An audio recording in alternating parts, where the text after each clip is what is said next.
pelo sinal da Santa Cruz, livrai-nos, Deus nosso Senhor, dos nossos inimigos. Em nome do Pai, do Filho e do Espírito Santo. Amém. Vinde, Espírito Santo, enchei os corações dos vossos fiéis e acendei neles o fogo do vosso amor. Enviai, Senhor, o vosso Espírito, e tudo serás criado, e renovareis a face da terra. Oremos, ó Deus, que santificais a vossa Igreja inteira, em todos os povos e nações. Derramai por toda a extensão do mundo os dons do Espírito Santo e realizai agora no coração dos fiéis as maravilhas que operastes no início da pregação do Evangelho. Por nosso Senhor Jesus Cristo, vosso Filho, na unidade do Espírito Santo, por todos os séculos dos séculos. Amém. Abre, Senhor, os meus lábios, que a minha boca anunciará o vosso louvor. Vinde, ó Deus, em meu auxílio, socorrei-me sem demora. Glórias ao Pai, ao Filho e ao Espírito Santo, assim como era no princípio, agora e sempre, por todos os séculos dos séculos. Amém.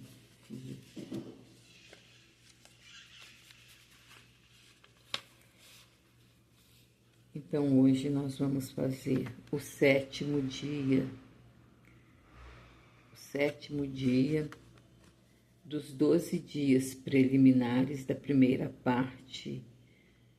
Esses 12 dias preliminares a gente está falando sobre o espírito do mundo. O tema, o espírito do mundo. Examine sua consciência, reze e renuncie à sua própria vontade. Pureza de coração, mortificação.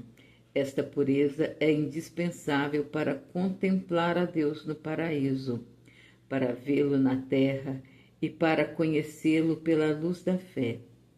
A primeira parte da preparação deveria ser empregada no sentido de eliminar o espírito do mundo, que é o contrário do espírito de Jesus Cristo. O espírito do mundo consiste essencialmente em negar o supremo domínio de Deus. Negação esta manifestada na prática do pecado e da desobediência. É, portanto, o oposto, o contrário ao espírito de Cristo, que aqui também é o espírito de Maria. O espírito do mundo, ele se manifesta pela concupiscência da carne. Então é o que devemos desapegar, a concupiscência da carne, a concupiscência dos olhos, o orgulho da vida, desobediência às leis de Deus, o abuso das coisas criadas.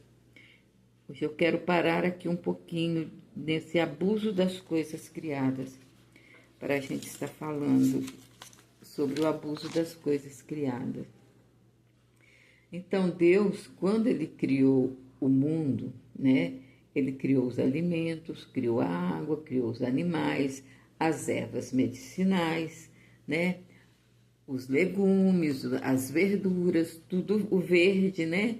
Primeiro Ele criou o verde, depois Ele criou, né, a carne, né? Se a gente for olhar lá no Gênesis, é tudo assim, separadinho, né? Eu não sei bem a sequência, porque eu não estou com a Bíblia aqui na mão, mas primeiro Deus criou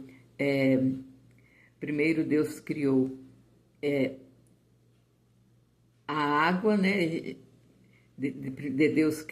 Deus criou, na hora dele criar os alimentos, ele fez as montanhas, fez o verde, cobriu tudo de verde, de alimentos, de árvores, cada qual segundo aquilo, a sua... Cada árvore, né, que daria o seu fruto, né? E depois ele criou as aves, depois ele criou os peixes, depois ele criou as aves, depois que ele criou os animais. Então foi o peixe, as aves e os animais. Então tá aí, mais ou menos. Então é mais ou menos nessa situação que a gente que nós vamos entrar. Então, tudo isso que ele criou para usar, para nós, para a gente usar na medida que necessitamos. Exemplo, os alimentos Deus criou para saciar e nutrir o nosso corpo. Não foi para comermos exageradamente conforme nós comemos, né? Não sei quem inventou, né? Eu não sei quem inventou que devemos ter 4, 5, 6 refeições por dia, né? O café da manhã, depois 9 horas o não sei o quê, depois meio-dia o almoço, depois 2 horas o café da tarde, depois, né? O jantar às 6 horas e mais de noite o lanche da noite. Então, 6 refeições. Só que nessas 6 refeições, a gente extrapola que nesse meio a gente fica lambiscando, a gente fica beliscando uma coisa e outra. Então, Deus criou os alimentos para saciarmos e nutrir o nosso corpo. Não foi para comermos exageradamente, chegando a ponto de nos adoecer por causa, né, do comer demais. Consequência, né, que é da glicose alta, pressão alta, colesterol alto. O mesmo acontece com a água. Muitas vezes a gente deixa de beber a água, né, que Deus criou para a gente se entupir, né, porque tem um sabor é mais saboroso, né? A gente tomar um copo, ao invés de a gente comer a fruta, a gente prefere pegar e bater um suco bem adoçado com açúcar, um suco de manga, um suco de laranja, uma limonada, né? Às vezes fazemos aquela limonada suíça que vem leite condensado e creme de leite, cada um inventa uma coisa, né? E porque é mais fácil a gente ir no mercado comprar, ou se não, é mais fácil a gente, ao invés da gente fazer também, a gente vai no mercado, compra uma caixinha daquela de suco, que vem cheio de conservantes, de açúcares, de coisa, que vai provocar a doença na gente, né? Simplesmente porque eu tenho um paladar melhor. Então, Deus não nos criou para ter esse paladar, para sentir esse paladar melhor. Porque Ele quer que o nosso corpo esteja saudável, sadio. Antigamente, tô falando antigamente no meu tempo de criança, gente. Eu não tô falando antigamente no tempo da minha avó, não, que eu não vivi no tempo da minha avó. Então, no tempo de criança, o prato principal em todas as casas, eu falo porque eu trabalhei em casa de família, então o prato principal era arroz, feijão, salada, legumes, um chuchu cozido, uma batata, um legume cozido, uma salada de folha, ou senão uma couve refogada, uma verdura refogada, e aí que vinha a carne. Era um bife, vamos supor, se era uma casa de 10 pessoas, um bife para cada pessoa. Se era uma casa de 4 pessoas, um bife para cada. Era feito um para cada. E hoje em dia, se a gente fizer 1 quilo de carne e colocar 1 quilo de bife na mesa, aquilo acaba tudo. Então, o prato principal hoje em dia está sendo a carne. E não é isso que Deus criou. Então, eu não estou dizendo que a gente não deve comer a carne, que a gente não deve de tomar o suco, que a gente não deve de tomar o refrigerante, mas tudo com equilíbrio, porque Deus ele nos quer sadio no físico, no espiritual e no psicológico, para podermos viver os sonhos dele para a nossa vida. Deus nos criou para a gente viver aleatoriamente aqui no mundo. Ele nos criou para a gente viver os sonhos dele. Ele teve sonhos para pôr a gente no mundo. Ele nos criou com o sonho. Agora a gente nem sabe. Nunca perguntou para ele, Senhor, qual que é o seu sonho para mim? Eu sei que o primeiro sonho de Deus para mim é a santidade. Mas além da santidade, ele tem muitos outros sonhos. Ele quer que eu viva o céu aqui na terra, como está dizendo aqui no principinho, aqui no primeiro parágrafo. É indispensável A pureza é indispensável para contemplar a Deus no paraíso, para vê-lo na terra e para conhecê-lo pela luz da fé. Então é a gente viver o céu aqui na terra.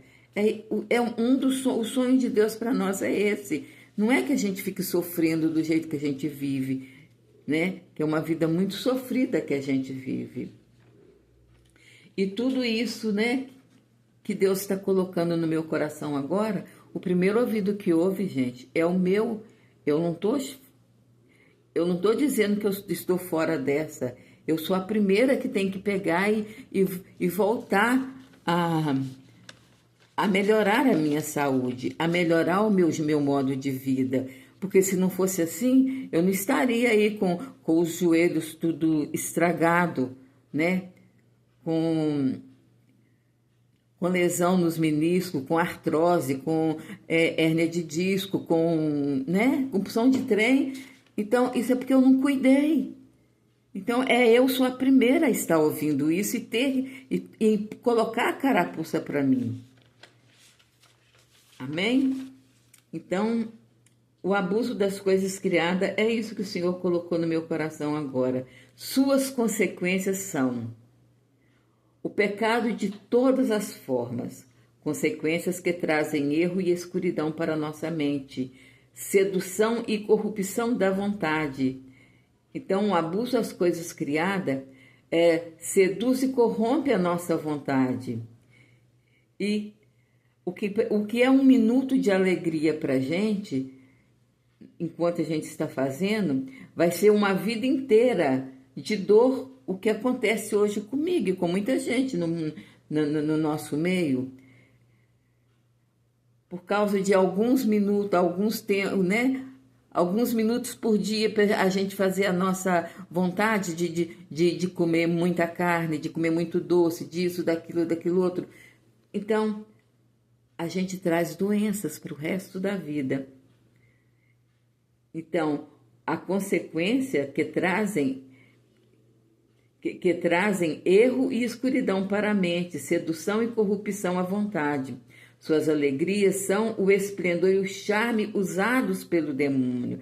Então, a gente tem que estar atento, que é o demônio que vai pondo isso na nossa cabeça.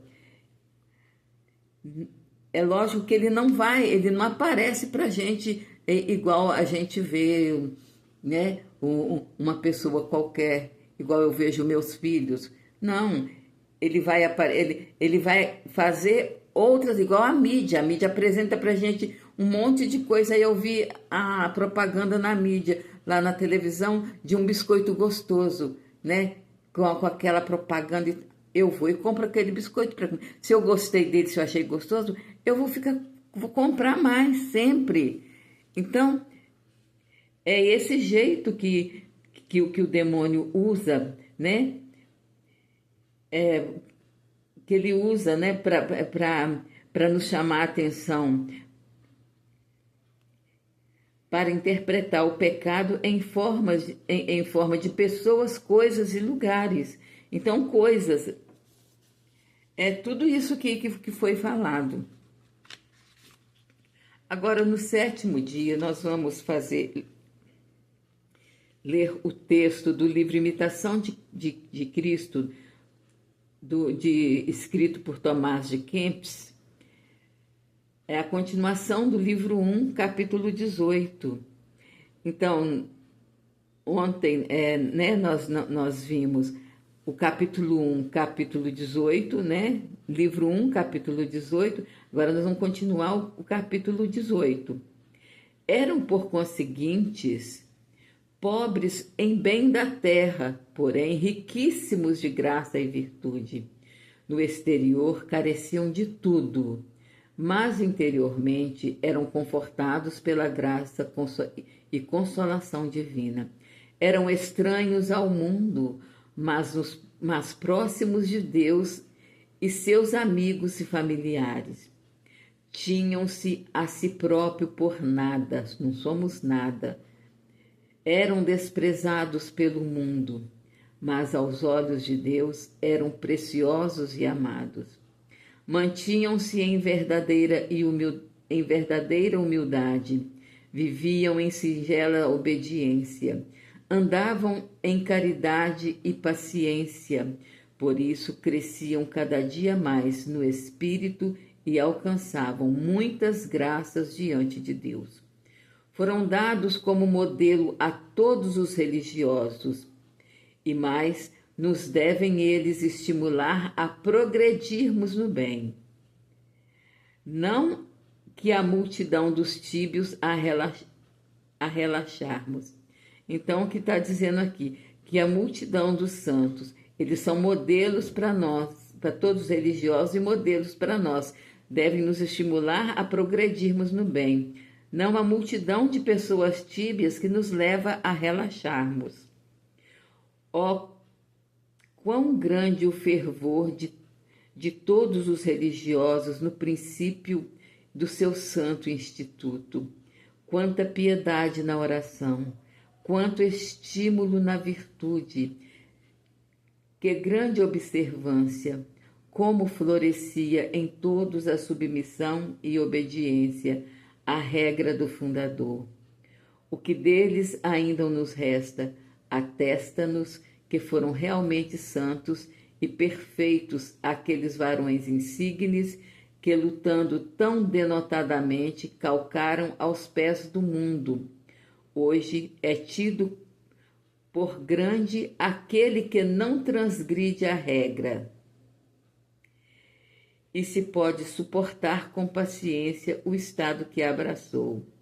Ó tibieza e negligência de nosso estado, que tão depressa decaímos do primeiro fervor até o viver nos aborrece por causa da frouxidão e tibieza.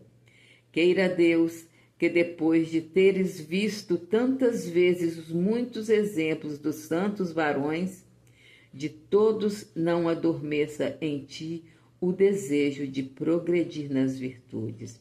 Rezar. Vem Espírito Criador, Ave Estrela do Mar e o Magnífica. Vem Espírito Criador. Vem Espírito Criador, visita as mentes dos teus e os peitos que tu criastes enche de graça dos céus. Tu és chamado Paráclito, do excelso Deus doação, fonte viva caridade, fogo espiritual unção. Tu, como sempitiforme dádiva, dedo da destra de paterna, promessa sua fiel, que as línguas das força de vosso perna. No sentido espalha luz e no peito infunde amor, alentando o corpo tão frágil, com teu poder, com teu perene vigor. Repele os nossos contrários e dá-nos depressa paz, seguindo-te como guia, o mal em evitar nos farás.